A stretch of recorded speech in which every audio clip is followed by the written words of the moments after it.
কারণ ছোট মাছ লাগলে তো সহজ, ছোট মাছ যদি বড়শিতে লাগে তাহলে তো উঠিয়ে নিলেন সাথে সাথে, কিন্তু বড় মাছ লাগলে, হ্যাঁ আমি যদিও বেশি মাছটা ধরিনি, অবশ্য ছোটকালে কিছু ধরেছি, হ্যাঁ সব সাবজেক্ট জানা আছে, কিন্তু বড় মাছ যদি লাগতো তাহলে কি করেন, আরো ছাড়তে, যত সুতা আছে ছাড়তে আছে, যা তুই খেলা কর, 1 ঘন্টা 2 ঘন্টাও ধৈর্য ধরে বসে আছে, কারো 10 কিলো 20 কিলো মাছ আছে রে, হ্যাঁ।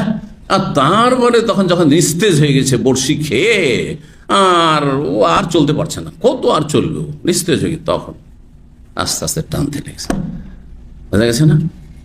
তো দুনিয়ার উদাহরণ দিই, আল্লাহর যে কারখানায় যে আল্লাহ কুল্লে আমিন ফি শান, আল্লাহ যে কাজ করছেন প্রতিদিন নিজ কাজে আল্লাহ লেগে আছেন, এটাকে বুঝার চেষ্টা করবেন।